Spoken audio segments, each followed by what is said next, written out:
Shalom saudara, bagi kita yang sudah cukup lama berada di gereja GBI Gatsu, mungkin sudah paham kenapa kita menekankan sekali tentang penyembahan. Tetapi bagi generasi yang baru, anak-anak muda, mungkin masih bertanya, kenapa sih kita harus menyembah Tuhan? Dalam Voice of Pentecost kali ini, kita akan membahas ada 5 alasan kenapa kita menyembah Tuhan. Alasan pertama yaitu saudara dan saya diciptakan untuk memuliakan Dia. Di dalam ayat Yesaya 43 ayat 6-7 dikatakan bahwa aku akan berkata kepada utara, berikanlah, dan kepada selatan, janganlah tahan-tahan. Bawalah anak-anakku laki-laki dari jauh dan anak-anakku perempuan dari ujung-ujung bumi. Semua orang yang disebutkan dengan namaku yang kuciptakan untuk kemuliaanku, yang kubentuk dan yang juga kujadikan. Ayat ini mengajarkan bahwa hidup kita seharusnya membawa kemuliaan bagi Tuhan. Ada banyak cara untuk kita menyembah Tuhan. Salah satu cara yang akan kita bahas hari ini adalah dengan menyembah Tuhan lewat suara kita. Bayangkan betapa spesialnya manusia, diciptakan dengan pita suara dan kemampuan artikulasi nada. Bahkan telinga kita bisa membeda-bedakan melodi. Kita diciptakan dengan tangan dan kaki tentu untuk bergerak dan berjalan. Nah, sekarang kita menggunakan semua pemberian Tuhan, baik suara, telinga, tangan, dan kaki untuk memuliakan Tuhan lewat pujian dan penyembahan. Alasan kedua kenapa kita menyembah Tuhan adalah karena Dia telah melakukan perkara yang besar dalam hidup setiap kita. Kita telah ditebus dan menjadi umat kepunyaannya.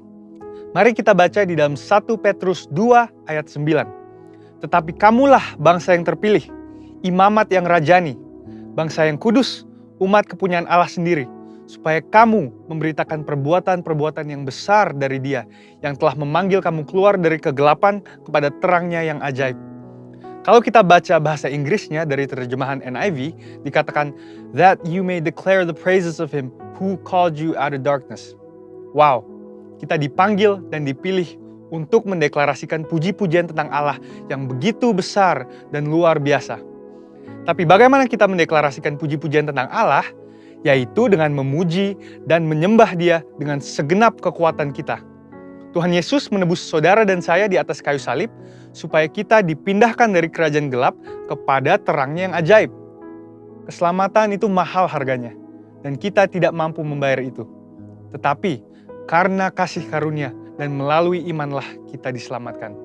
Dan respon orang percaya yang sudah diselamatkan seharusnya adalah untuk mengisi hidupnya dengan pujian dan penyembahan kepada Tuhan. Alasan ketiga kenapa kita menyembah Tuhan adalah karena itu perintah Tuhan sendiri. Di dalam kitab Mazmur 150, kalau kita baca ada banyak sekali kata-kata pujilah. Bahkan ada lebih dari 10 kali kata pujilah digunakan dalam Mazmur 150. Saya bacakan beberapa. Pujilah Tuhan dengan tiupan sangkakala, dikatakan di ayat 3. Ayat 5 berkata, pujilah Tuhan dengan ceracap yang berdenting. Dan di ayat 4 dikatakan, pujilah Tuhan dengan rebana dan tari-tarian. Kalau bahasa Indonesia menggunakan imbuhan akhirlah, artinya itu adalah perintah. Mazmur 103 ayat 1 juga berkata, pujilah Tuhan, hai jiwaku. Pujilah namanya yang kudus, hai segenap batinku. Bukan hanya dengan alat musik dan tari-tarian, tapi kita juga memuji Tuhan dengan segenap jiwa dan batin. Itulah mengapa gereja kita menekankan sekali dalam hal pujian dan penyembahan. Mungkin sebagian kita berkata, tapi suaraku tidak bagus, atau saya tidak suka bernyanyi. Apapun alasan kita, suka atau tidak suka, perintah Tuhan tetap sama. Pujilah Dia. Memuji dan menyembah Tuhan bisa dikatakan sebagai sebuah ketaatan kepada firman Tuhan. Dan kita tahu, ketaatan kepada perintahnya membawa berkat tersendiri. Alasan keempat, mengapa kita menyembah Tuhan adalah karena Dia begitu senang melihat anak-anaknya menyembah dan memuji Dia. Di dalam Mazmur 147 ayat 1 dikatakan, sungguh bermazmur bagi Allah kita itu baik, bahkan indah. Selama ini mungkin kita melihat penyembahan dari sisi manusianya, di mana kita yang membawa persembahan ke mezbah Tuhan, kita yang bekerja dan mengusahakan. Tetapi Tuhan senang melihat penyembahan dari anak-anaknya, sama seperti sepasang orang tua yang menerima kasih dari anaknya. Alasan kelima dan yang terakhir adalah karena di sorga nanti akan ada puji-pujian untuk selama-lamanya. Ayatnya di dalam Wahyu 5 ayat 13 dikatakan, dan aku mendengar semua makhluk yang di sorga, dan yang di bumi, dan yang di bawah bumi, dan yang di laut, dan semua yang ada di dalamnya berkata, bagi Dia yang duduk di atas tahta, dan bagi Anak Domba adalah puji-pujian dan hormat dan kemuliaan dan kuasa sampai selama-lamanya. Kita menyembah Tuhan karena kita sedang mempersiapkan untuk kekekalan nanti. Kalau di dunia ini kita tidak suka dan tidak mau menyembah Tuhan, bagaimana nanti di sorga? Dengan itu, saya rangkum ada 5 alasan kenapa kita menyembah Tuhan. Yang pertama adalah karena kita diciptakan untuk kemuliaan namanya. Yang kedua adalah karena kita telah ditebus lunas oleh darahnya. Yang ketiga adalah karena Tuhan memberikan perintah untuk memuji Dia. Yang keempat, karena Allah senang mendengar umatnya memuji dan menyembah Dia. Dan yang kelima adalah karena kita akan menyembah Tuhan dalam kekekalan untuk selama-lamanya. Saya berdoa, memasuki tahun paradigma yang baru, kita semua semakin bersuka di dalam hadirat Tuhan dan hidup intim dalam pujian dan penyembahan kepadanya. Haleluya, amin. Saudara, untuk artikel selengkapnya dari tim teologi kami, silahkan klik link yang ada di atas atau scan QR Code yang tersedia. Tuhan Yesus memberkati.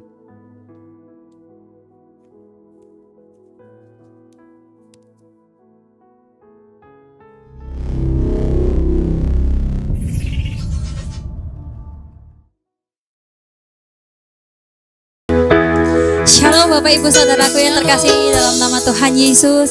Kembali lagi kita bisa beribadah lagi secara online di pada hari ini. Sama-sama saya mau mengajak untuk setiap kita datang kepada Tuhan dengan segenap kerinduan kita. Kita mau bersyukur pada hari ini, kita mau memuji, kita mau menyembah Tuhan. Mari sama-sama persiapkan hati, kita mau memberikan yang terbaik kepada bagi Tuhan Yesus saja.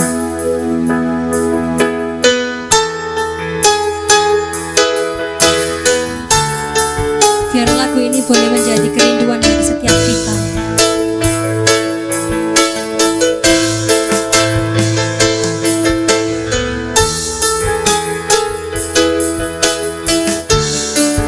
Terima kasih Tuhan.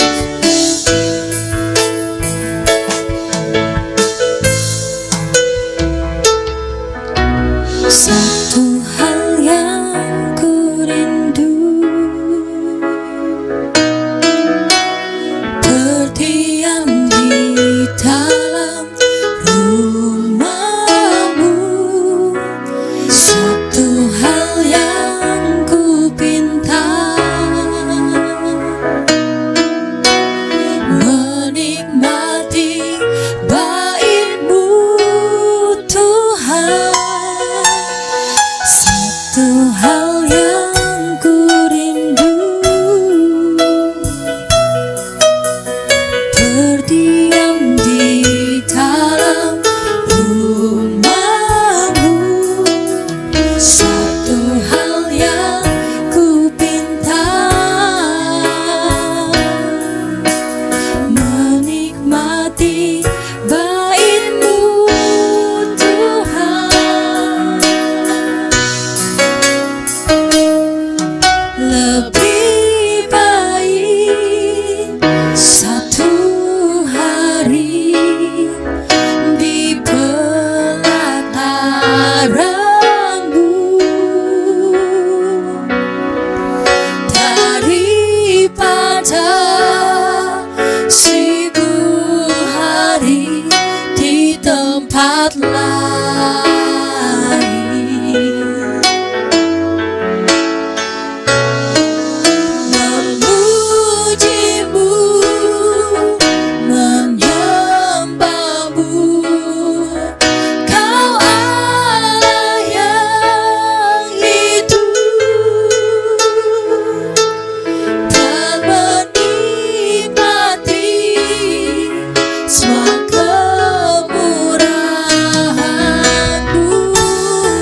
lebih baik satu hari di pelataranmu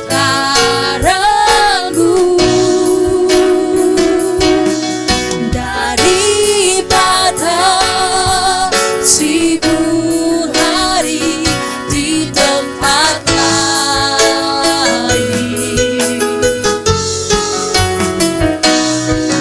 Memujimu, menyembahmu, Kau Allah yang hidup, dan menikmati semua kemurahan-Mu. Katakan lebih baik Tuhan, lebih baik satu hari di pelataran-Mu ya Tuhan Yesus, daripada 1000 hari di tempat lain. Oh, memujimu, menyembahmu, Kau Allah yang hidup, dan menikmati semua kemurahan-Mu. Coba sendiri dengan segenap hatimu katakan, oh lebih baik satu hari di pelataran-Mu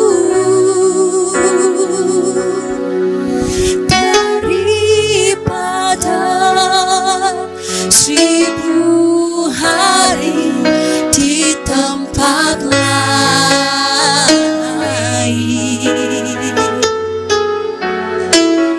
Oh, memujimu, menyembahmu, Kau Allah yang hidup,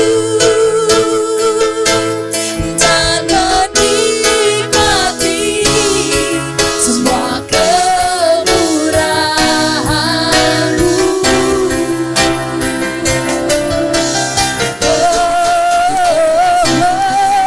Lebih baik satu hari di pelataran-Mu daripada 1000 hari di tempat lain.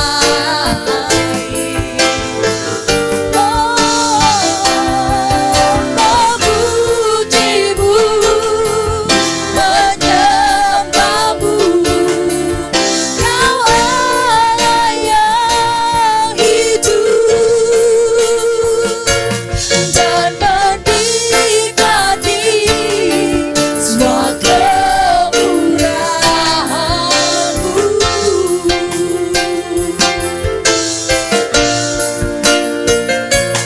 Dan menikmati semua kemurahan-Mu.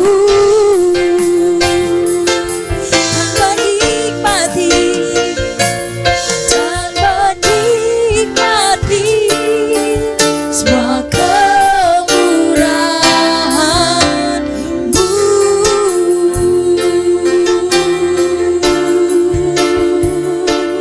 Sama-sama kita mau sembah Tuhan.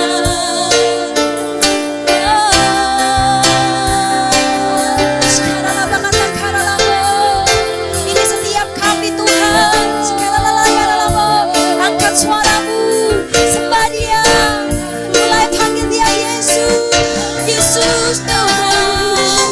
Kau Allah kami, Allah kami yang setia, Allah kami yang ajaib, Allah kami yang besar.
Katakan haleluya, haleluya, haleluya. Tuhan ada di sana. Panggil Dia, Yesus.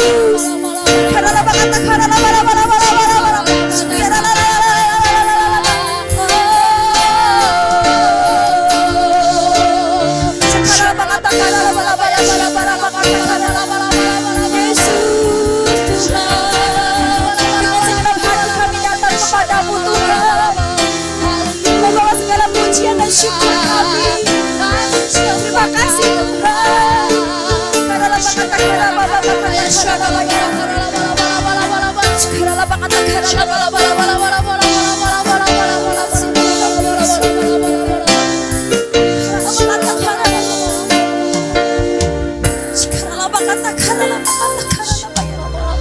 Sungguh kami bersyukur Tuhan. Kalau kami boleh ada sampai saat ini, semua kata Engkau Tuhan. Ampuni setiap kami Tuhan. Bila kami akhir-akhir ini Tuhan mulai menjauh daripadamu Tuhan. Kami mulai Tuhan menggunakan cara-cara kami sendiri. Kami mulai Tuhan tidak mengandalkan Engkau Tuhan. Ampuni kami pada hari ini Tuhan. Biarlah pada hari ini kami boleh kembali kepadamu Tuhan. Kami boleh datang Tuhan kepadamu, diam Tuhan di hadirat-Mu. Sebab sesungguhnya Tuhan Yesus, tanpa Engkau kami tidak bisa melakukan apapun Tuhan. Semua yang kami miliki semuanya datang daripada Tuhan. Biarlah pada hari ini kami boleh menyadari itu kembali Tuhan. Dan kami bisa memberikan yang terbaik ya Tuhan, yaitu pujian penyembahan kami Tuhan Yesus. Sebab hanya inilah Tuhan cara yang dapat kami lakukan untuk menyenangkan Engkau Tuhan Yesus. Terima kasih. Haleluya Yesus.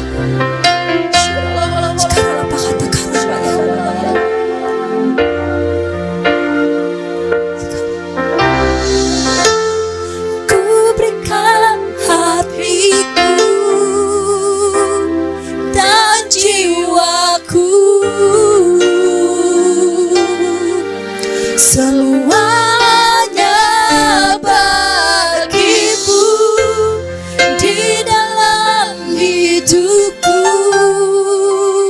di setiap waktu. Nyatakan jalanmu, ku berikan hatiku dan jiwaku. Semuanya untukmu Tuhan. Semuanya bagimu di dalam hidupku, di setiap waktu. Nyatakan jalanmu, ku berikan hatiku dan jiwaku. Semuanya Tuhan, semuanya bagimu di dalam hidupku dan di setiap waktu. Sekali lagi katakan, nyatakan jalanmu, ku berikan hatiku ya Tuhan dan jiwaku. Semuanya bagimu di dalam hidupku, di setiap waktu. Nyatakan jalanmu. Say Lord, I give you my heart. Sama-sama. Lord, I give you my heart. I give you my soul. I live for you alone. Every breath that I take, every moment I'm awake. Lord, have your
begitu baik bagi setiap kami Tuhan.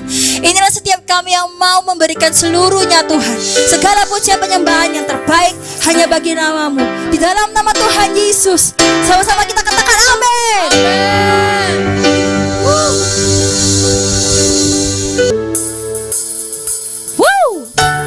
Sama-sama kita mau bersuka karena Yesus kita, Yesus yang ajaib, Yesus yang sanggup melakukan segala perkara dalam hidup kita, Yesus yang berkuasa, Yesus satu-satunya yang sanggup. Amin. Katakan, Yesus saja Tuhanku ajaib, kasih-Nya ajaib bagiku. Yesus saja Tuhanku ajaib, rahmat-Nya kekal selamanya. Yesus saja Tuhanku ajaib, kasih-Nya ajaib bagiku. Yesus saja Tuhanku ajaib, rahmat-Nya kekal selamanya. Tak berubah kasih-Nya, setiap hari bertambah indahnya, sampai bumi berlalu dan habislah rakaku. Yesusku ajaib bagiku.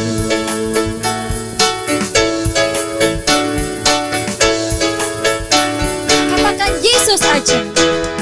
Yesus ajaib, Tuhanku ajaib, kasih-Nya ajaib bagiku. Yesus ajaib, Tuhanku ajaib, rahmat-Nya kekal selamanya. Sekali lagi. Yesus ajaib, Tuhanku ajaib, kasih-Nya ajaib bagiku.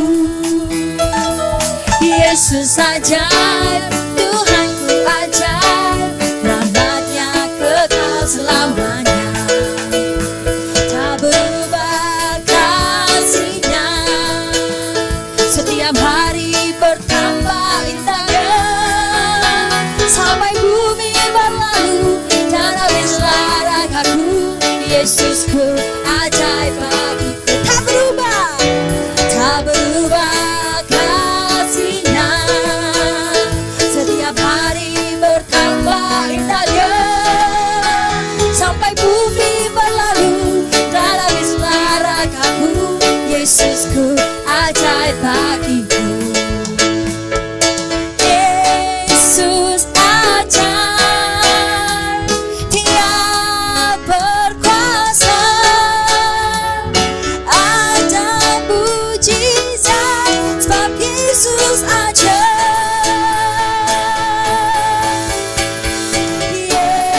Yesus ajaib, Dia berkuasa, ada mujizat sebab Yesus ajaib. Tak berubah kasih-Nya, setiap hari bertambah indahnya, sampai bumi berlalu dan habislah rakaku.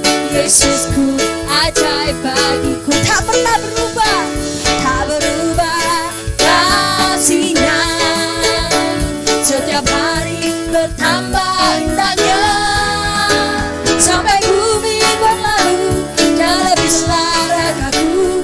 Yesusku ajaib bagiku. Yesus ajaib, Dia berkuasa, Dia berkuasa, ada mujizat sebab Yesus ajaib. Yesus ajaib, Dia berkuasa, ada mujizat. Katakan dengan iman. Ada mujizat. Sekali lagi. Ada mujizat sebab Yesus ajaib.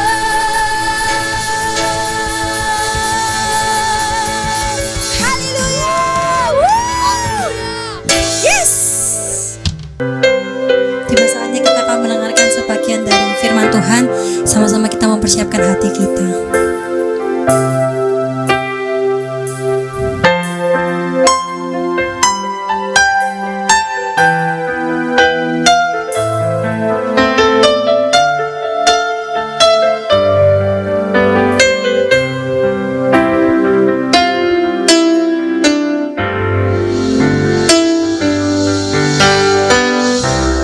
Kasih setiamu yang ku rasakan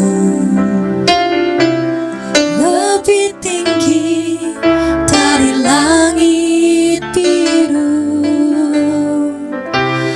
Kebaikanmu yang telah kau nyatakan lebih dalam dari lautan.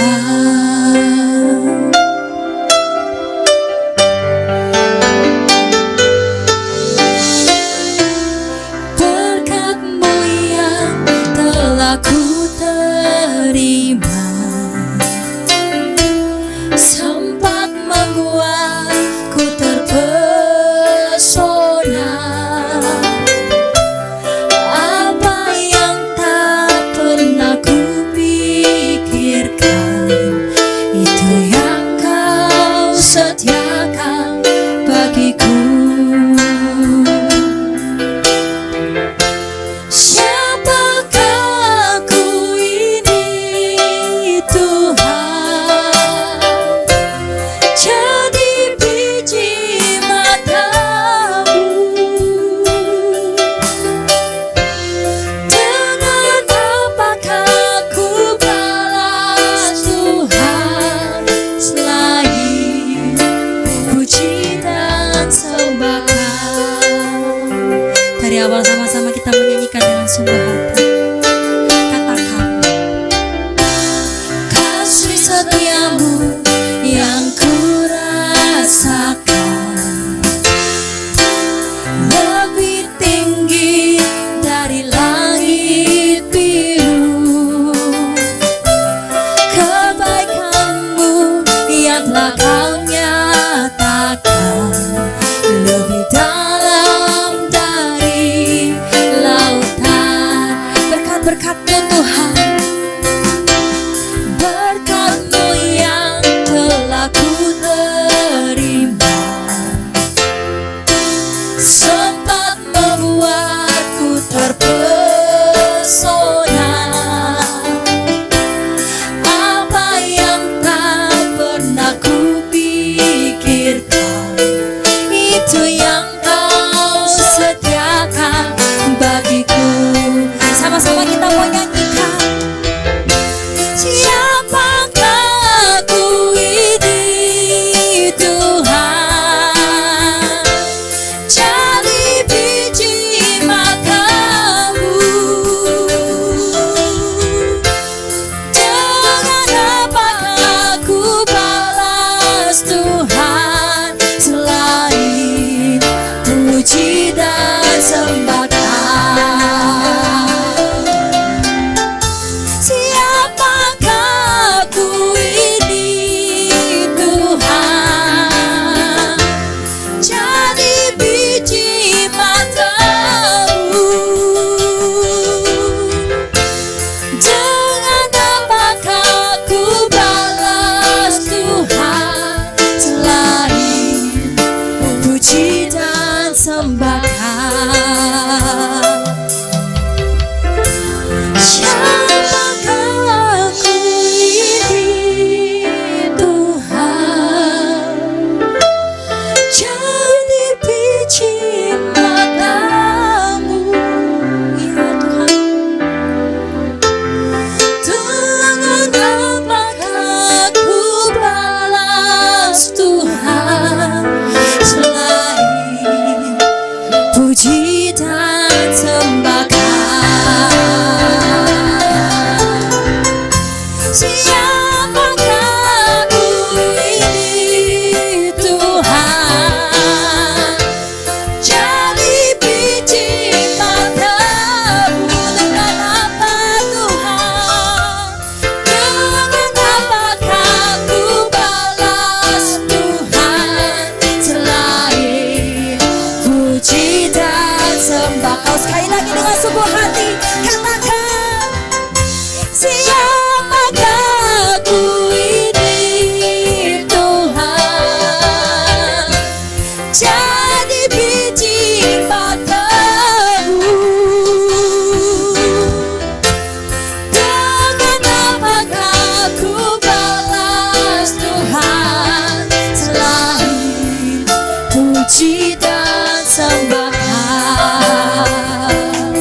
selain puji dan sembahan, selain puji dan sembahan.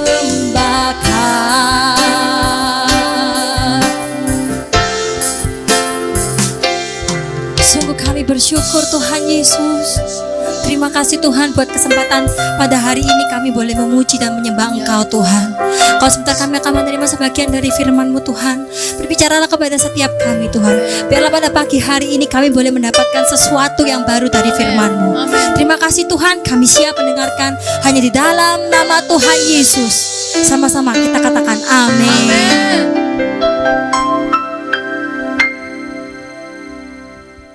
Praise the Lord, haleluya, selamat pagi. Saya ucapkan shalom untuk kita. Boleh lambaikan tangan saudara, shalom. Puji Tuhan, saudara. Di masa-masa seperti ini tetap urusan kesehatan menjadi hal yang prioritas. Coba saudara sekarang cek pulse saudara. Denyut tadi saudara masing-masing. Sehat enggak ini saya saudara? Terlalu kenceng atau lemah sekali? Nah saudara, kesehatan fisik menjadi prioritas. Kita seringkali teks satu teman yang lain, stay healthy ya, stay safe. Betul, kita jaga kesehatan kita, yang muda, yang tua di masa ini nggak duduk terus, nggak jalan terus, tapi seringkali kita mesti kontrol supaya kita mendapatkan kesehatan. Ada yang minum vitamin, saudara mungkin percaya vitamin itu menolong sedikit kekuatan kita di beberapa area tubuh kita yang memerlukannya, A, B, C, D, itu vitamin-vitamin. Saudara pergi ke dokter, ke ahli medis untuk konsultasi dengan harapan supaya diberi jawaban dan pastinya menolong saudara. Itu kesehatan fisik. Tapi hari-hari ini ada banyak sekali orang yang punya kesehatan mental yang terganggu. Dari anak-anak sampai orang tua.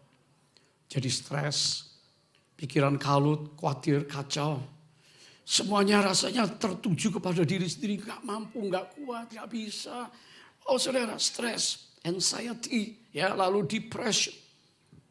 Saudara, sehingga pergi ke psikiater, pergi ke konsultasi, ini itu, minum obat penenang, gak bisa tidur saudara.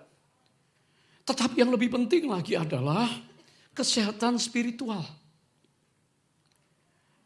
Kesehatan spiritual, sejak kita masuk iman jadi orang percaya, maka kita perlu juga mengukur. Kita perlu mengevaluasi, kita perlu mendiagnosa kehidupan rohani kita. Apakah sehat selama pandemi? Bagaimana tahun lalu, 2 tahun lalu sebelum pandemi ini, dan tahun ini dan selanjutnya.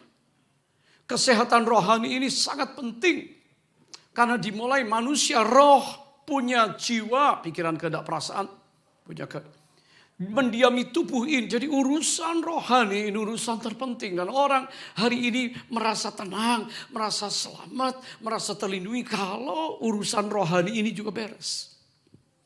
Survei di Indonesia tahun lalu dari bilangan Research Center lembaga Kristen yang terpercaya.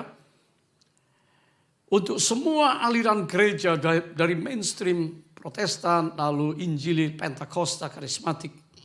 Maka ditanya, kapan terakhir kali firman Tuhan mengubah kehidupan sehari-hari Anda sekalian? Umur 15 sampai 24. Oh, yang berkata tidak ingat, yang merah ya, tidak ingat, tidak pernah. Tidak pernah berurusan firman Tuhan yang diterima dari kecil atau di gereja mengubahkan dia. Tetap aja menjadi orang yang pakai kekuatan sendiri, 29%. Tetapi yang berkata di usia 15-24 bahwa minimal dalam 1 bulan terakhir firman Tuhan itu mengubah pandangan, keputusan, langkah, dan lain sebagainya. 48,8%. Wah, bersyukur. Kelompok yang lebih usianya ini millennials ya saudara. 19% berkata ya nggak pernah. Ini dunia profesi, anak mahasiswa, dunia orang kerja. Berkata 20% atau 1/5 berkata kami nggak terlalu sama firman, nggak ada perubahan. Tapi 57% ini angkanya meningkat. Kenapa? Karena banyaknya ketergantungan mereka sama Tuhan dan firman Allah. Usia yang profesional. Mereka mulai menyadari saya itu perlu Tuhan. Mau kerja, mau terobosan, mau lakukan sesuatu, kalau Tuhan gak tolong saya dan firman-Nya gak kuatkan saya ini mengalami banyak tantangan. Saudara, usia yang lebih tua lagi, generasi X, 40-59, 33%.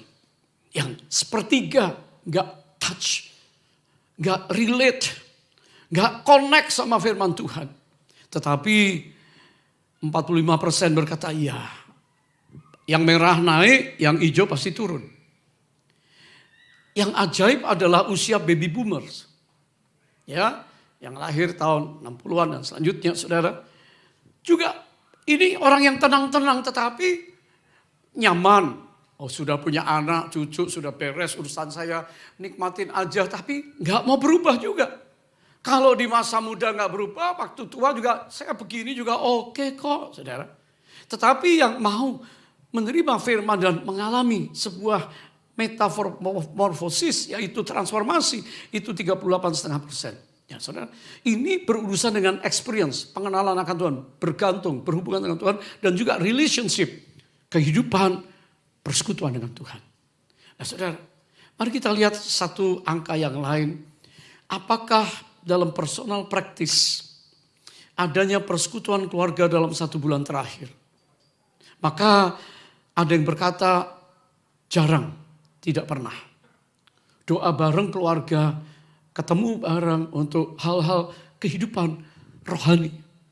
Kalau ngomong bisnis ya, kalau ngomong sekolah, kalau ngomong pekerjaan, kalau ngomong urusan hari-hari rumah tangga, keuangan dan lainnya banyak. Tetapi untuk urusan rohani, doa bareng anak kurang. Suami istri juga ada yang kurang. 20,7% berkata oh iya. Seminggu sekali lah ada. Lalu 10,6% ada 2-3 kali dalam seminggu. Lalu hampir 20%, 1/5 ada setiap hari rutin. Boleh tepuk tangan bagi Tuhan saudara? Ini bukan angka yang bagus untuk kehidupan rohani yang sehat. Nah mari kita melihat di Amerika, Barna melalui sebuah bukunya Faith for Exiles. 4 macam orang-orang yang hari ini di tengah keadaan sukar, tidak kumpul di dalam gereja, berkumpul seperti kita di Amerika. Di saat-saat tertentu mereka dalam sejarah 1 kali tahun lalu pada waktu Paskah gereja semua kosong karena COVID melanda Amerika secara hebat. Dan dikatakan melalui Barna, 22% orang Kristen itu seperti prodigal son, anak yang terhilang. Kristen tetapi jauh dari gereja. Kristen tapi hidupnya tidak sesuai dengan kebenaran. Kristen tetapi melakukan hal-hal yang buruk di luar. Dikatakan ini orang-orang Kristen tetap namanya Kristen. Tetapi dia tidak melakukan, tidak beribadah dan jauh dari Tuhan. Sedih saudara. 30% nomaden. Ya, dikatakan ini nomad. Pindah-pindah. Hari ini nonton ini, hari ini lihat tayangan ini, hari ini belajar ini. Bingung saudara. Jadi orang Kristen yang gak punya prinsip, sudah dikasih doktrin, sudah dikasih pelajaran, kasih teologi yang benar. Tapi dia nyebrang kiri kanan sehingga confused. Ada banyak orang Kristen di sekitar kita, mungkin anggota kul saudara, yang juga bingung-bingung. Mau coba merangkul semua agama. Oke lah, saya cinta Rusia, saya jadi ortodoks saja saudara. Ya, saudara. Ini yang terjadi, 30%. Di total ini setengah. Setengah dari orang Kristen, namanya Kristen. Yang satu bingung, gak jelas. Yang satu nomaden, yang satu sudah tinggalkan Tuhan. Tetapi puji Tuhan ada 38% orang Kristen yang setia beribadah, habitual Christian. Yang habitnya, yang regular beribadah seperti kita. Ada juga 10% yang resilient. Resilient itu tangguh, itu ulet saudara. Orang-orang Kristen yang ulet, ada badai, ada tantangan, ada segala macam. Mereka tetap bertahan karena mereka tahu mereka dipanggil oleh Tuhan untuk melakukan hal-hal yang benar. Untuk melayani Tuhan. Haleluya. Saudara, saya mau bicara hari ini tentang problematik. Masalah dari orang-orang percaya. Yang pertama adalah tantangan-tantangan baru yang dihadapi, yang harus dihadapi. Gak bisa mengelak. Hari ini tantangan sekularisme. Sepertinya Alkitab gak ada. Yang kedua tantangan budaya. Yang merusak moral. Budaya yang berkembang begitu cepat. Lalu termasuk LGBTQ. Family akan dirusak, tata nilai keluarga. Tantangan yang lain adalah radikalisme kekerasan di sekitar kita ada. Orang-orang yang membenci, yang anti kepada Kristus. Saudara, ada tantangan-tantangan yang lain. Tantangan kehidupan yang bergantung sama uang. Mamon. Ini tantangan-tantangan yang kita hadapi. Tantangan kesehatan. Melanda seluruh dunia. Tidak bisa, tidak harus dihadapi. Lalu terjadi perubahan yang cepat untuk diadaptasi. 2 minggu lalu saya berbicara tentang pergerakan yang cepat dari digital teknologi. Kita menyadari kita nggak bisa hari ini, kita nggak bisa ignore, kita nggak bisa mengingkari bahwa anak-anak saudara, semua saudara berikan gadget. Tapi apa konten di dalamnya? Yang membangun, yang baik atau yang merusak jadi satu. Tapi bagaimana kita menghadapi perubahan ini? Adaptasi kita sebagai orang percaya, sebagai keluarga, sebagai single, sebagai orang adult. Saudara, Tuhan, God is in control dengan kemajuan teknologi. Tuhan yang memberikan hikmat manusia. Tapi manusia harus menggunakan dengan tanggung jawab. Tapi hari ini iblis bekerja menghadapi tipuan-tipuan iblis yang memperdaya manusia. Dalam beberapa minggu belakangan ini banyak kejadian tentang penipuan yang terjadi pada nasabah-nasabah bank melalui scam. SMS. Akhirnya digiring sepertinya lembaga resmi. Data diberikan, otorisasi diberikan. Ternyata scammer, ditipu, uangnya diambil, bolong. Dicuri, saudara. Dan mengakibatkan orang kehilangan uang yang ditabung dengan susah payah dan pilu hati. Tapi lembaga-lembaga keuangan yang baik dia menggantinya. Saudara, iblis juga melakukan hal yang sama hari ini untuk menipu. Menipu manusia. Dan saudara, hari ini tipu daya iblis sebagai scammer. Tanpa sadar banyak orang Kristen menyerahkan otoritas hidupnya. Dia sudah menjadi anak Tuhan, dia menjadi milik Tuhan. Dia dimeterai oleh Roh Kudus. Dia punya firman Allah, dia punya otoritas berkata no to sin, no to setan, no kepada godaan. Tapi banyak yang menyerahkan otoritasnya kepada iblis sehingga apa? Ditipu. Keselamatan yang dimeteraikan oleh Roh Kudus, oleh anugerah Allah dipermainkan. Kehidupan yang benar, yang kudus, mulai mereka mengalami pergeseran sehingga menjadi orang Kristen yang prodigal tadi. Seperti anak terhilang. Saudara, ini keadaan yang menyedihkan bagaimana Kristus dan karya Kristus Yesus 2000 tahun yang lalu dengan harga yang mahal, dengan darahnya yang ditumpahkan untuk penebusan, penyembuhan, pemulihan dan keselamatan manusia dipermainkan sia-sia. Dan iblis sedang melipat gandakan pekerjaan as a scammer untuk menipu manusia. Ini keadaan akhir zaman. Untuk itu kesehatan rohani harus dimulai dengan kehidupan doa. Katakan doa. Saudara, puji Tuhan. Kesehatan rohani yang pertama dimulai dengan relationship yang dipulihkan. Waktu saudara masuk iman, saudara dibimbing untuk menerima Yesus. Lalu mulailah kehidupan doa kepada Allah yang benar. Kepada Kristus yang namanya ajaib, yang powerful, yang berotoritas, yang menjanjikan. Janji firman-Nya ya dan amin. Saudara, kehidupan doa, prayer life, and the power of prayer. Bukankah doa mengubahkan keadaan kita? Bukankah doa mengubah dunia? Kenapa di gereja ini Tuhan berikan hati kita sejak menara doa tahun 2001 ada di sini. Sejak kita berdoa berpuasa, gereja ini dimotori oleh doa. Gereja yang berdoa, itu yang saya sebutkan sekali. Selalu gereja yang berdoa, gereja yang menyembah, gereja yang bersaksi, gereja yang melayani. Kehidupan doa. Pada waktu manusia terputus hubungan dengan Allah karena dosa. Allah membuka surga. Allah menyapa Adam, Adam, where are you? Tuhan yang berinisiatif membuka surga, anugerah, dan manusia yang merespon, ya Tuhan. Ini doa. Tuhan yang maha kuasa, maha tahu, maha mampu, maha hadir. Pada waktu kita berseru, firman Allah Yeremia 33 katakan, berserulah kepada aku akan menjawab. Dan akan memberitahukan kepadamu hal-hal yang tidak kamu mengerti dan tidak kau pahami. Apakah kita serba terlalu pintar memahami segala hal dalam hidup ini? Ternyata enggak. Dan Tuhan ingin sediakan sarana untuk kita berelasi dengan Tuhan. Pertanyaannya, seberapa dekat kita dengan Tuhan dan mendengar suaranya? Tuhan mau kehidupan doa ini di paradigma yang baru kita perbaiki mezbah kita. Yang mau katakan amin, saudara. Karena doa ini mudah.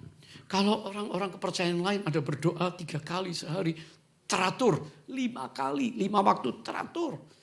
Orang Yahudi beragama 7 kali dalam sehari, teratur. Kita diberikan kebebasan, kita diberikan grace. Berdoa kapan saja, di mana saja, dengan siapa saja, dengan diri sendiri dan Tuhan. Apakah hari ini kita semua disibukkan dengan segala perkara? Dulu orang kurang sibuk, tapi sekarang saya lihat orang tua-tua pun sibuk dengan ini. Dulu orang banyak bengong, melamun-melamun, menikmati taman, sekarang semua menikmati ini. Salahkah? Enggak. Tapi mari kita kembali awal tahun ini. Kehidupan doa ini adalah kesehatan rohani tingkat pertama. Karena Allah ingin berelasi dan Allah ingin menjawab doa. Allah ingin menjawab pergumulan. Allah ingin memberkati kita pada waktu kita mengandalkan Dia. Dan inilah doa. Doa-doa pribadi kita saya yakin saudara naikkan di hadapan Tuhan. Dan firman Allah berkata, sejak manusia dikembalikan hubungannya dengan Tuhan. Abraham berdoa, Musa orang doa, Gideon dan selanjutnya dan Yesus mengajar berdoa. Cari maka kamu akan mendapat. Kita perlu mencari Dia. Ketuklah pintu pertolongan Tuhan bukakan. Minta. Tuhan kami perlu, kami minta akan diberikan. Tapi sesuai dengan kehendak Tuhan. Hari ini kita mau belajar ada beberapa hal yang penting. Yang pertama, status kita dulu mesti benar. Bagi Allah, Petrus katakan, kamulah bangsa yang terpilih, imamat yang rajani. Ternyata kita bukan cuma masuk iman menjadi orang Kristen, tapi kita ini adalah imam. Yang berdoa, yang ketemu Tuhan, dan nanti kita membagikan kepada anak, pada keluarga. Tuhan dan orang lain, imam. Tapi imam yang diberi otoritas. Seorang raja punya otoritas. Sehingga saudara punya firman Allah, saudara perkatakan, saudara doakan, saudara ada dalam kehendak Tuhan, tidak keluar melenceng kiri kanan, saudara doamu itu didengar Tuhan. Jadi kita harus ingat status kita orang-orang doa. Yang kedua, orang yang punya otoritas jangan lupa, Roh Kuduslah yang empowered, yang memberdayakan, yang menggerakkan kita. Untuk bisa melakukan banyak perkara dimulai dengan doa. Pada waktu Tuhan approve kita. Hari ini Tuhan aku bangun, terima kasih Tuhan. Aku kok masih bangun, aku kok bisa masuk akhir bulan Januari. Saudara bersyukur. Roh Kudus yang bergerak, sebab itu penting sekali. Kehadiran Allah yang gak kelihatan Allah roh, tapi Roh Kudus ada. Roh Kudus mengalir. Roh Kudus hadir di dalam kemuliaannya dalam ibadah seperti ini. Tapi Roh Kudus tidak sendiri, Dia dan firman-Nya bekerja secara efektif kalau kita mau doa dan Roh Kudus menolong kita berdoa dan juga dengan firman yang kita yakini, maka terjadilah apa yang kita doakan. Bagaimana kisah daripada Elia? Saudara ingat bagaimana Elia? Elia manusia biasa, Yakobus 5 17-18, manusia biasa sama seperti kita. Dan ia telah bersungguh-sungguh berdoa. Ya. Tentu dia bisa berdoa sungguh dan cukup waktu yang lama melihat keadaan bangsa yang mulai memberontak kepada Tuhan. Bayangkan, 3 juta lebih dari tanah Mesir dibawa masuk tanah perjanjian. Sekarang cuma tertinggal di kelompok mereka 7.000 orang yang mengabdi, berbakti, ibadah. Elia salah satunya Nabi Allah untuk menyuarakan suara Tuhan. Dia ngomong ke raja, raja gak mau dengar. Raja sudah melakukan ibadah yang jahat, penyembahan berhala, Baal, Asyitoret, bahkan raja merekrut Isabel istrinya begitu jahat, menyetir suaminya. Saudara, dan suaminya mulai keok, mulai tunduk. Ilah-ilah asing dibawa. Dan dia merekrut dan bikin sekolah nabi. Nabi Baal, Nabi Asyitoret. Jumlahnya banyak, sudah tersebar. Dan itu datang ke rumah-rumah. Datang seperti sekarang ke kul-kul. Bikin rusak. Sehingga mereka melihat yang kelihatan patung-patung itu. Tapi Allah yang gak kelihatan dilupakan. Saudara, Elia bersungguh-sungguh Roh Kudus berdoa. Dan supaya hujan jangan turun. Wah, kenapa? Karena Elia pegang firman Tuhan. Kok hujan gak turun sepertinya kejam? Enggak. Nanti kita lihat. Dan hujan pun tidak turun di bumi selama 3,5 tahun. Lalu ia berdoa pula dan langit menurunkan hujan dan bumi pun mengeluarkan buahnya. 3,5 tahun Elia menahan hujan. He has a control of the rain not to fall. Ini amazing, saudara. Ini ajaib. Seorang yang dipakai Tuhan menahan hujan. Jadi hujan pun dalam kontrolnya Elia. Nanti setelah bertobat, setelah api turun membakar lembu, pertandingan iman antara Baal sama Elia di hadapan rakyat. Wah, setelah binatang Elia, lembu Elia dibakar api dari langit, Tuhan yang hidup, semua sujud, Tuhan dialah Allah, bertobat. Saudara. Jadi Elia punya kepentingan untuk bangsa itu bertobat. Keluarga-keluarga bertobat, suku-suku bertobat. Saudara, hari ini, apakah doa-doa kita sama? Kita rindu keluarga kita rindu orang dalam jangkauan kita rindu teman-teman dekat kita. Kalau satu persatu mati tanpa Kristus, gak punya pengharapan. Elia berdoa, langit menurunkan hujan dan bumi pun mengeluarkan buahnya. Apakah Elia sembarang berdoa, minta hujan gak turun? Enggak. Dia ingat apa yang Musa nasihatkan di dalam kitab, tercatat di kitab Ulangan, Deuteronomy. Apa yang Musa katakan? Hati-hatilah supaya hatimu jangan terbujuk. Dulu benar, sekarang terbujuk. Sehingga kamu menyimpang dengan beribadah kepada Allah huruf kecil yang lain. Dan sujud menyembah kepadanya. Jika demikian, maka akan bangkitlah murka Tuhan terhadap kamu. Dan ia akan menutup langit. Jadi Elia berdoa berdasarkan firman. Itu kehendak Allah. Tuhan akan menutup langit sehingga tidak ada hujan dan tanah tidak mengeluarkan hasil. Lalu kamu lenyap dengan cepat dari negeri yang baik yang diberikan Tuhan kepadamu. Tetapi kamu harus menaruh perkataanku ini dalam hatimu dan dalam jiwamu. In your spirit, in your heart. And in your soul. Dalam pikiranmu. Cerna baik-baik, tangkap baik-baik. Kamu harus menaruh perkataanku ini dalam hatimu. Ini nasihat Musa. Fix these words of mine in your hearts and minds. Camkan baik-baik seperti begitu, saudara.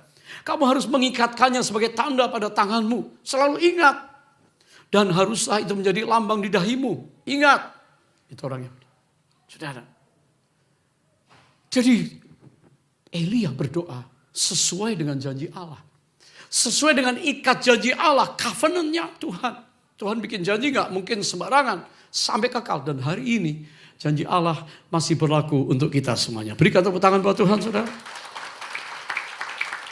Jangan kaget di satu bangsa terjadi kekeringan, di satu bangsa pemimpin-pemimpinnya jahat sehingga melakukan hal-hal yang mendukakan Tuhan. Dan saudara, untuk itulah kita mesti berdoa seperti Elijah berdoa. Di gereja kita selalu berdoa untuk satu bangsa. Dan mulai hari ini saya tambahkan berdoa untuk Singapura. Bisa katakan amin, saudara? Yes. Saudara akan dengar doa-doa untuk bangsa-bangsa dan untuk Singapura. Oleh firman Tuhan langit telah dijadikan. Oleh nafas dari mulutnya segala tentaranya. Saudara. Jadi Allah berdaulat tapi kita ingatkan janjinya. Itulah doa yang berkuasa. Perkara yang ketiga. Kalau yang pertama kita ingat status kita. Orang doa, imam. Yang kedua, Roh Kudus dan firman efektif waktu kita berdoa, dia akan bekerja. Yang ketiga, corporate prayer. Ini yang membuat kesehatan rohani jemaat. Jemaat dilatih, diajar, masuk berdoa bersama-sama. Dikatakan doa sehati jemaat menghasilkan jawaban surga. Ini kisah yang tragis, tapi kisah yang excited, kisah yang amazing, kisah daripada perjalanan gereja Tuhan di awal, kisah para rasul terjadi tuaian besar, dan para penguasa, religious leaders, dan Raja Herodes gak senang melihat ini. Yakobus ditangkap, dipenjarakan, dipenggal. Petrus masih ada. Petrus pun ditangkap. Dikatakan Kisah Rasul 12. Demikianlah Petrus ditahan dalam penjara. Ayat selanjutnya, tetapi, yang merah, katakan sama-sama, tetapi jemaat dengan, berapa lama di penjara? Nggak disebut. Jemaat dengan tekun. Ini doa jemaat bersama-sama. Jadi saudara, kalau hari ini kita berdoa, ada seorang memimpin doa dan kita aminkan, Allah pasti bertindak. Boleh bilang amin, saudara? Jemaat dengan tekun, dan pada malam itu mujizat. Sebelum Herodes hendak menghadapkan Petrus kepada orang banyak supaya dituding, supaya dihukum mati, maka Petrus tidur di antara dua prajurit, pengawal yang kuat, terbelenggu dengan dua rantai. Selain itu prajurit-prajurit pengawal sedang berkawal di muka pintu. Nanti diceritakan pintunya berlapis-lapis, pengawalnya ketat, saudara. Dan Petrus gak bawa senjata, Petrus gak punya apa-apa. Petrus gak bisa minta tolong karena dia gak punya mobile telepon. Petrus seorang diri, tetapi di other side ada kelompok jemaat berdoa dengan tekun. Dan perhatikan corporate prayer ini. Inilah yang sedang terjadi hari-hari ini. Pada waktu dicanangkan Pak Niko, tanpa menara doa tidak ada penuaian. Orang bisa lemah kalau nggak ada kehidupan doa. Di masa pandemi menara-menara doa Indonesia dimotori, lalu mulai Israel, lalu mulai ke bangsa-bangsa hari ini. Bahkan nanti sebentar lagi terus bergerak Azusa Prayer Tower yang ada di Azusa Los Angeles. Kegerakan doa dan Indonesia ambil bagian menjadi motor juga. Saudara, kegerakan doa dikatakan saudara. Petrus terbelenggu. Petrus dikawal. Dan apa yang dikatakan firman Tuhan? Tiba-tiba berdirilah seorang malaikat Tuhan. Dekat Petrus dan cahaya bersinar dalam ruang itu. Malaikat itu menepuk Petrus. Membangunkannya. Katanya, bangunlah segera. Maka gugurlah rantai itu dari tangan Petrus. Quick, get up. Saudara. Dan kisah selanjutnya sangat luar biasa. Petrus digandeng keluar. Malaikat menggandeng Petrus. Kawal satu gak bisa lihat. Kawal dua. Sepertinya mereka ditutup mata jasmaninya. Dan Petrus tiba-tiba sudah ada di jalan raya. Petrus bingung ini mimpi atau benar. Begitu. Dan ternyata benar. Lalu dia lihat kiri kanan. Dia segera lari ke rumah jemaat yang lagi kumpul. Rumah Mary. Dia ketuk pintu. Orang bilang ini penglihatan. Petrus di situ. Petrus meyakinkan mereka, doamu dijawab Tuhan. Aku sekarang ada, mana rantai, mana belenggu. Saudara. Dan sejak itu Petrus dibawa lari meninggalkan tempat itu. Herodes murka marah, semua pengawal penjara dibunuh, kejam saudara. Mujizat terjadi, kekejaman juga terjadi. Tapi Alkitab katakan, selanjutnya Injil tersebar luar biasa karena mujizat Allah menjawab doa jemaat. Perhatikan masing-masing jemaat. Kalau engkau berdoa syafaat, Tuhan menjawabnya. Katakan amin. Apalagi doa bersama-sama. Kalau 2-3 orang bersekutu, aku hadir. 2-3 orang minta apa saja, aku jawab. Saudara, apalagi jemaat Tuhan. Apalagi gereja kita bersama gereja-gereja berdoa. Gereja-gereja keluarga Gatot Subroto kita di seluruh dunia. Berdoa sama-sama dengan same spirit. Spirit sama, visi yang sama. Itu powerful, saudara. Alhasil si penjahat ini, Raja Herodes. Dia bangga, dia hebat, dia sudah bunuh. Dia cari Petrus, gak ketemu. Petrus pergi ke Kaisaria, saudara. Dan dia pidato di satu tempat. Dikatakan dia di satu tempat pidato. Dan orang berseru, ini Tuhan, ini suara Tuhan. Begitu sombongnya Herodes. Dikatakan malaikat yang sama menampar dia, mati. dan dimakan cacing Herodes. Saudara, jadi hari ini kalau ada orang jahat sama saudara, ada sesuatu yang tidak normal, sedang menginjak-injak, sedang melakukan hal-hal yang gak baik. Urusannya sama Tuhan. Boleh bilang amin, saudara? Jangan balas kejahatan dengan kejahatan. Fitnah gak perlu difitnah. Diamin aja. Ya, saudara, saya berdoa. Tapi kalau kita perlu klarifikasi, klarifikasi. Itu Roma 14 ayat 16. Ya, supaya damai sejahtera. Nah, apa yang harus kita doakan? Hari ini kita berdoa. Gereja yang berdoa. Sejak awal Tuhan berikan a praying church, a worshiping church, a witnessing and serving church. Ini visi dari Tuhan. Yesus juga berkata pada waktu bait Allah sebetulnya menjadi rumah doa, dijadikan tempat berdagang. Di situ orang berjual beli, di situ orang saling cheating, orang markup, orang melakukan hal yang jahat. Yesus datang diobrak-abrik dan berkata, bukankah rumahku harus disebut rumah doa bagi segala bangsa. Tapi kamu jadikan sarang penyamun, gentar mereka, saudara. Jadi gereja adalah rumah doa. Dan di mana kita perlu berdoa, pribadi berdoa. Keluarga berdoa. Gereja berdoa. Jadi rumah doa bagi segala bangsa. Di tingkat di menara doa, tempat yang tinggi. Supaya kita bisa melihat seperti Allah melihat karena kita imamnya. Saudara-saudara adalah imam-imam bagi Allah yang punya otoritas. Jangan serahkan sama iblis, tapi hari ini pakai untuk doa. 1 Timotius 2 ayat 1 sampai 4, saya akan tutup di sini. Ini nasihat daripada Rasul Paulus. Pertama-tama aku nasihatkan, naikkanlah permohonan, petisi. Doa kita itu mohon. Boleh mohon? Boleh. Ada ucapan syukur? Yes.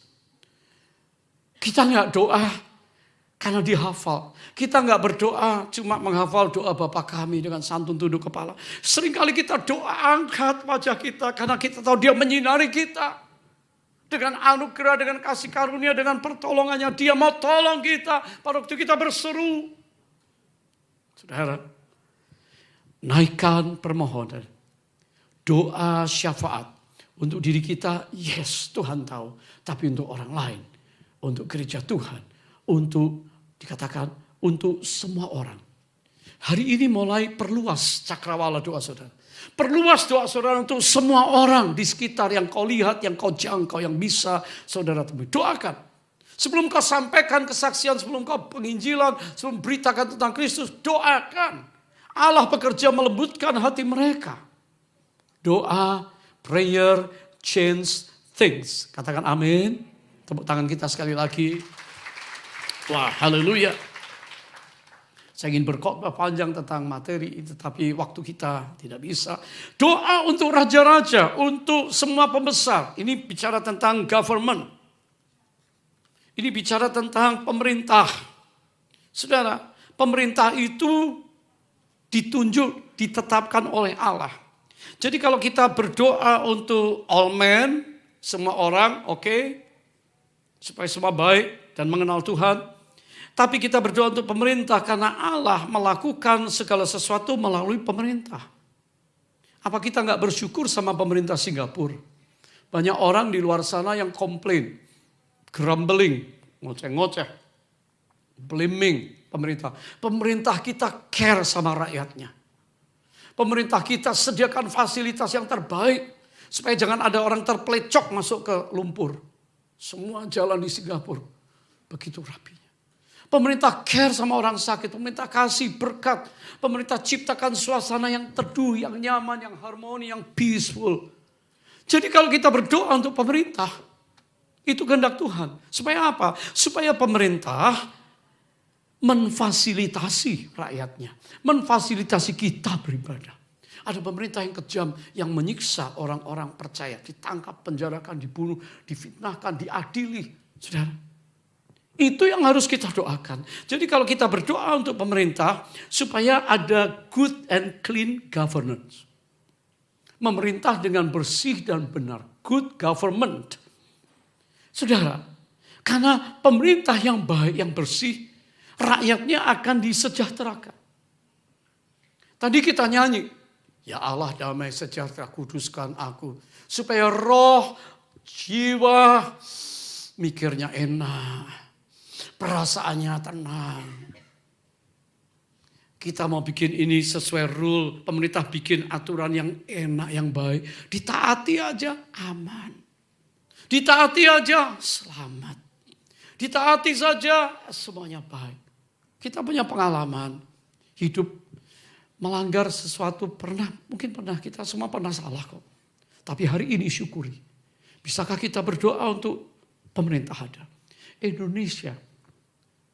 Pemerintah yang seringkali digoncang-goncang dengan demo segala macam. Kita panggil di City Tower di pusat Jakarta. Kita bisa lihat sana HI dan Monas.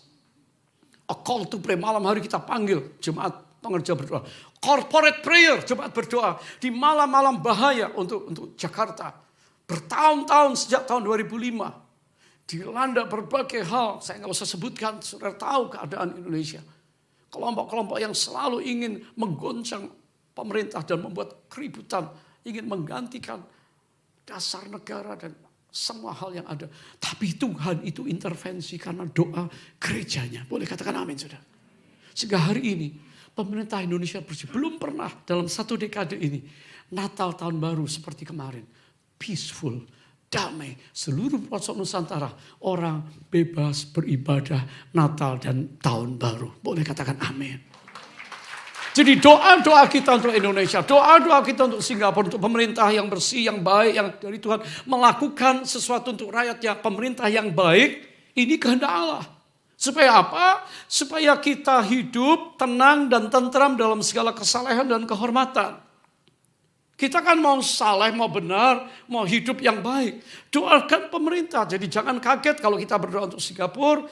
Karena ayat firman Tuhan ayat 4 katakan, kalau kita berdoa, meminta. Ya, tadi dikatakan kita berdoa, doa syafaat, permohonan, semua orang, raja-raja, pembesar. Supaya kita hidup saleh, tentram, dalam kehormatan. Itulah yang baik. Dan yang berkenan kepada Allah, Juru Selamat kita, Yesus. Yang menghendaki supaya semua orang diselamatkan dan memperoleh pengetahuan akan kebenaran. Tidak semua hal baik, tapi bicara kebenaran. Tidak semua benar, tapi kebenaran yang absolut ada di dalam Kristus yang telah menyatakan dirinya. Allah yang telah menyatakan dirinya dan membawa jalan kepada surga. Membawa kepada hidup yang kekal. Dan inilah kebenaran yang dicari manusia. Orang pengen dirasa dibenarkan. Kalau ketemu pengadilan Allah, dia benar, dia saleh. Nanti dulu, jalannya harus benar. Dan satu-satunya jalan, Yesus itulah jalan. Tepuk tangan bagi Tuhan, saudara. Semua memerlukan penyembuhan. Semua memerlukan pemulihan. Dan Alkitab berbicara kepada kita hari ini. Allah adalah penyembuh yang ajaib. Tadi kita dengar dalam doa, Engkaulah Jehovah Rafa. Karena Allah telah membuat covenant. Jika engkau sungguh-sungguh, jika engkau mendengarkan, jika engkau tidak menyimpang kiri kanan, maka aku Allah yang akan menghindarkan engkau dari malapetaka, meluputkan engkau, dan akulah Allah yang menyembuhkanmu. I am the Lord your healer thee. Akulah Jehovah Rafa, Refuah, penyembuh, pemulih, yang penghapus dosa. Dan saudara, hari ini kita perlu berdoa untuk hidup kita, keluarga kita. Allah penyembuh pemulih bekerja di dalam penyembuhan, pemulihan. Karena kesembuhan, pemulihan adalah bagian dari namanya. Jehovah Rafa dan Yesus. Dalam nama Yesus kita berdoa dan Tuhan memulihkan. Allah menyembuhkan karena merupakan bagian daripada sifat Allah. God's nature. Pada waktu dia ciptakan manusia sesuai dengan karakter dan sifat ilahinya disebut bahasa Latin imago Dei. Apa artinya? Imago Dei. Artinya kita manusia diciptakan sesuai dengan gambar karakter sifat ilahi Allah. Dan dosa merusak. Sehingga sakit penyakit datang. Allah ingin memulihkan, menyembuhkan. Situasi hatimu, situasi jiwamu, situasi tubuhmu. Dan situasi bangsa yang sakit.